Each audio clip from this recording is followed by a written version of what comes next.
daripada ini perdebatan terus gitu antara pemerintah dan DPR, udahlah saya ngalah, lapor ke polisi gitu loh. Jadi sederhananya begitu. Tapi sebenarnya saya lapor ini nanti ke SPKT bikin LP dan mudah-mudahan ditolak malah. Jadi karena apa? Kalau ditolak berarti kan bukan pidana. Mana ada orang lapor malah berharap ditolak. Ya karena ini logika terbalik saya dalam rangka membela PPATK, Pak Mahfud dan Bu Sri Mulyani dengan harapan apa? Pencucian uang ini bisa dibongkar habis, substansinya di situ gitu loh. Substansinya pencucian uang dugaannya ini dibongkar habis sampai siapa pelakunya diproses hukum dan harus dirampas untuk negara. Pejabat atau pegawai PPATK, penyidik atau penuntut umum, hakim dan setiap orang itu termasuk juga menteri, termasuk juga Menko, Pak. Ya.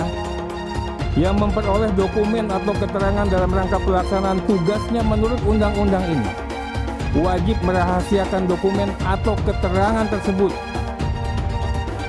Sanksinya, Pak. Sanksinya setiap orang itu dipidana dengan pidana penjara paling lama 4 tahun. Sehingga yang benar-benar berhubungan dengan kami terkait dengan kalau ini menyangkut tupoksi pegawai Kementerian Keuangan ada 135 surat, nilainya 22 triliun. Bahkan 22 triliun ini Bapak dan Ibu sekalian, 18,7 triliun itu juga menyangkut transaksi korporasi yang nggak ada hubungan dengan Kementerian Keuangan. Nanti kami akan lihat beberapa contohnya supaya. Jadi yang benar-benar nanti berhubungan dengan pegawai Kementerian Keuangan itu 3,3 triliun. Ini 2009 hingga 2023, 15 tahun.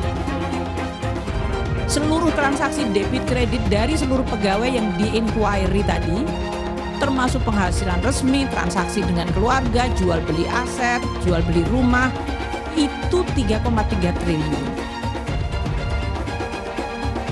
Dari 2009 hingga 2023. Giliran Arteria Dahlan dirujak netizen, 3 tahun tak lapor harta kekayaan di LHKPN. Ada apa? Serambinews.com. Giliran Arteria Dahlan dirujak netizen, 3 tahun tak lapor harta kekayaan di situs laporan harta kekayaan penyelenggara negara atau LHKPN. Ada apa? Diketahui lapor harta kekayaan di LHKPN merupakan sesuatu yang wajib bagi para pejabat negara untuk mendeteksi adanya dugaan korupsi hingga pencucian uang. Hal itu sebagai bentuk mewujudkan pemerintahan yang baik, bersih, dan bebas dari korupsi, kolusi, nepotisme, serta penyalahgunaan kekuasaan pemerintah. Melaporkan harta kekayaan yang dimilikinya kepada KPK melalui LHKPN sebagaimana mengacu pada Undang-Undang Nomor 28 Tahun 1999 tentang penyelenggara negara yang bersih dan bebas dari korupsi, kolusi, dan nepotisme. Dikutip dari laman resmi Mahkamah Konstitusi, pelaporan harta kekayaan penyelenggara negara sebagai salah satu upaya penyelenggaraan pemerintahan yang bersih dan bebas dari KKN.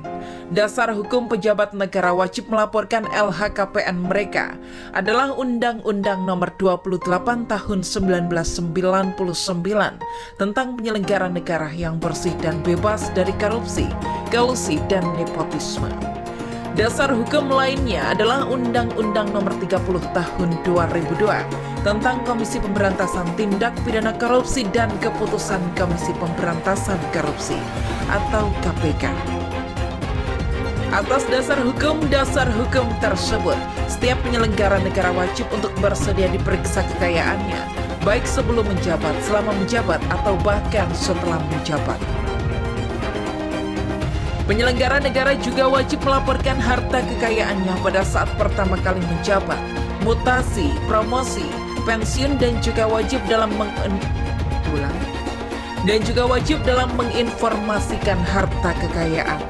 Arteria Dahlan tak lapor 3 tahun. Sementara anggota Komisi 3 DPR RI dari fraksi PDIP, Arteria Dahlan, sebagaimana dilihat Serambinews.com Minggu 2 April 2023 dari laman resmi LHKPN, terakhir lapor harta kekayaan pada 2019. Tercatat tanggal terakhir Arteria Dahlan melaporkan harta kekayaannya pada 31 Desember 2019 atau 3 tahun lalu. 19,2 miliar rupiah atau naik 5,7 miliar rupiah dibanding tahun sebelumnya, yakni Desember 2018. Pembahasan Arteria Dahlan menjadi ramai usai debat dengan Menko Polhukam Mahfud MD soal transaksi janggal 349 triliun rupiah di Kementerian Keuangan beberapa waktu lalu. Netizen pun memberikan sejumlah komentar usai Arteria Dahlan tak laporkan harta kekayaan selama itu. Alhamdulillah, semoga cepat diproses, tulis salah satu warganet di kolom komentar Facebook serambinews.com Minggu 2 April 2023. Tinggal nunggu waktu, banyak mata memantau, tulis netizen lainnya. Cepat diproses, jangan pandang bulu, tambah netizen lain. Tuhan tidak pernah tidur siang dan malam, dia punya cara tersendiri untuk membuka, timpal warganet lainnya. Sebelumnya, Mahfud MD di hadapan anggota Komisi 3 DPR RI menyampaikan, andai bisa menyebut nama yang terlibat, jangan-jangan ada orangnya yang terlibat kasus ini di forum rapat bersama Dewan tersebut. Hal itu disampaikannya saat memberikan klarifikasi soal transaksi janggal 349 triliun rupiah di Kementerian Keuangan atau Kemenko. Menurutnya, apa yang diutarakan selama ini ke publik bukan membuka data pribadi terduga, melainkan hanya menyampaikan angka agregat agar bisa ditindaklanjuti. Diketahui Ketua Komite Koordinasi Nasional Pencegahan dan Pemberantasan Tindak Pidana Pencucian Uang atau KNKPP TPPU sekaligus Menteri Koordinator Bidang Politik, Hukum, dan Keamanan atau Menko Polhukam Mahfud MD memenuhi undangan Komisi 3 DPR RI. Menko Polhukam sekaligus Ketua KNKPP TPPU itu berujar, bila data agregat yang dipegangnya dibuka, bisa jadi orang yang menjadi terduga ada di ruangan tersebut. Kalau mau buka-bukaan, ayolah, di sini ada yang bisa dibuka, ada yang agregat nggak bisa nyebut nama. Kalau menyebut nama, jangan-jangan ada orangnya di sini juga. Ucap Mahfud dilihat dari kanal YouTube resmi DPR RI Rabu 29 Maret. Di ruangan sana jangan-jangan yang ada nama sini, tambahnya sambil mengetuk bundal tebal yang dibawa. Menko Polhukam itu menjelaskan ketentuan tidak boleh menyebut data sudah jelas ada aturannya. Hal itu kalau menyangkut identitas seseorang, nama perusahaan, nomor akun, profil entitas terkait transaksi, pihak terlapor, nilai, tujuan transaksi, dan sebagainya. Saya nggak nyebut apa-apa, hanya nyebut angka agregat. Oke, jelas Mahfud. Tegaskan pemerintah dan DPR sejajar.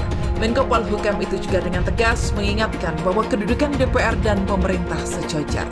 Saudara, saya ingin menyampaikan bahwa kedudukan DPR dan pemerintah ini sejajar, kata Mahfud MD. Oleh sebab itu, kita harus bersama bersikap sejajar, saling menerangkan, berargumen. Tidak boleh ada yang satu menuding yang lain seperti polisi memeriksa copet, tambahnya. Menurutnya, pemerintah bisa melakukan tindakan saling buka data seperti yang dilakukannya beberapa waktu lalu soal transaksi janggal 349 triliun rupiah di Kementerian Keuangan. Selanjutnya, mengenai legal standing, bolehkah Menko Polhukam membuka data pencucian uang ke publik sebagaimana yang dipersoalkan Benika Harman, Arteria Dahlan, Arsul Sani, dan kawan-kawan di Komisi 3 DPR RI? Dijawab Mahfud dalam kesempatan itu.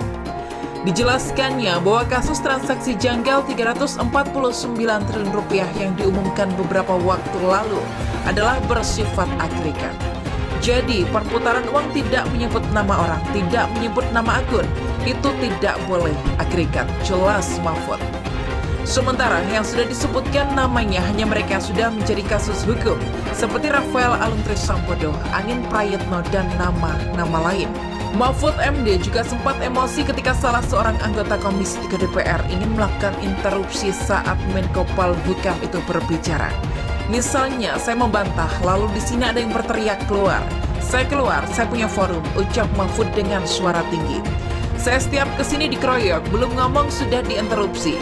Waktu kasus Sambo begitu juga, belum ngomong sudah diinterupsi. Dituding-tuding suruh bubarkan, jangan begitu dong, tambahnya.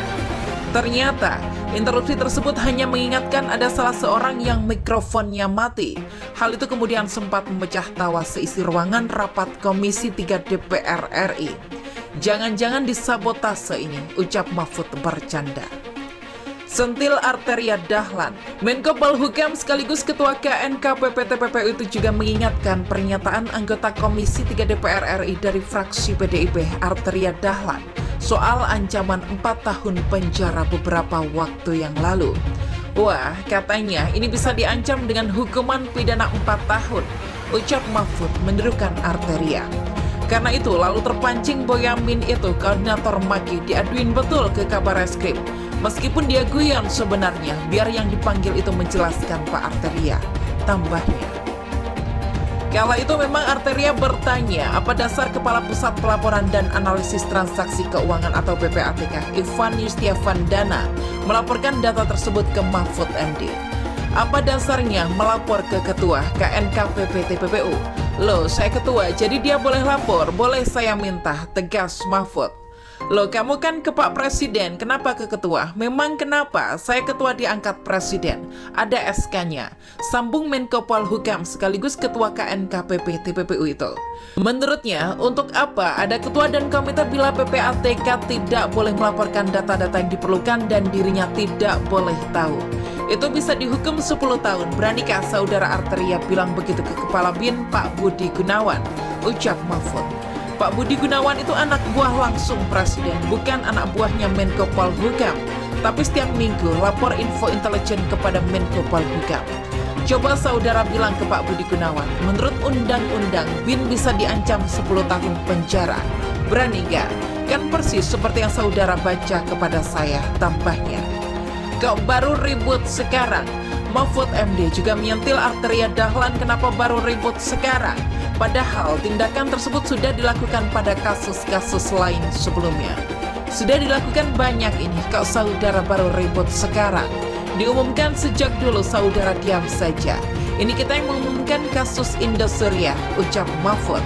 Yang sampai sekarang bebas di pengadilan. Kita tangkap lagi karena kasusnya banyak. Itu kan PPATK, kok ributnya baru soal ini? Lukas NMB ketika tersangka, rakyatnya ngamuk-ngamuk. Saya panggil PPATK, umumkan kalau tidak begitu nggak bisa ditangkap dia, tambahnya. Jangan gertak-gertak. Menko Polhukam sekaligus Ketua KNKPP TPPU itu menegaskan agar anggota DPR terkhusus kepada Arteria Dahlan untuk jangan menggertak-gertak dirinya soal kasus ini. Apalagi mengancam dengan pidana. Oleh sebab itu, saudara jangan gertak-gertak. Saya bisa gertak juga saudara. Bisa dihukum menghalang-halangi penyidikan penegakan hukum, tegas Mahfud. Dan ini sudah ada yang dihukum 7 tahun setengah. Namanya Fredrik Yunadi. Ya, kayak kerja-kerja saudara itu. Orang mengungkap dihantam, ungkap dihantam, tambahnya. Kala itu, Fredrik Yunadi melindungi Setia Novanto dan melaporkan sejumlah orang saat penyidikan. Kita bilang ke KPK itu menghalang-halangi penyidikan dan penegakan hukum. Tangkap, jadi jangan ancam-ancam begitu, kita ini sama, tambahnya. Kemudian, Mahfud juga menyentil anggota Komisi 3 DPR RI dari fraksi P3 Arsul Sani yang membicarakan soal kewenangan beberapa waktu lalu. Menurut Perpres, Polhukam itu tidak berwenang mengumumkan. Loh, saya tanya, apa dilarang mengumumkan? Kalau tidak berwenang, apa dilarang? Tanya Mahfud. Kalau dalam hukum itu sesuatu yang tidak dilarang, itu boleh dilakukan. Jadi setiap urusan itu kalau tidak ada larangan, boleh. Kecuali sampai timbul hukum yang melarang, tambahnya. Selain itu, Mahfud MD juga menyentil Benika Harman yang bertanya ke PPATK seperti polisi ke pencopet. Saya katakan juga ke Pak Beni, pertanyaannya seperti polisi. Menko boleh mengumumkan apa tidak? Boleh apa tidak? Jawab iya apa tidak? Kan nggak boleh tanya gitu. Jelas Mahfud, harus ada konteksnya dong. Terus dia bilang boleh, kalau boleh sebutkan pasalnya. Loh, wong boleh kok harus ada pasalnya? Kalau boleh itu nggak perlu pasal, tambahnya. Mahfud MD juga sempat mencontohkan soal pergi ke kamar mandi. Misalnya, saya ke Pak Beni, boleh nggak saya ke kamar mandi sekarang? Boleh, mana pasal? Nggak ada, karena boleh. Kalau dilarang baru ada pasalnya, kata Mahfud. Di mana dalilnya tidak ada satu kesalahan, tidak sesuatu yang dilarang sampai ada undang-undang yang melarang lebih dulu. Ini tidak dilarang, kok ditanya kayak copet aja, tambahnya.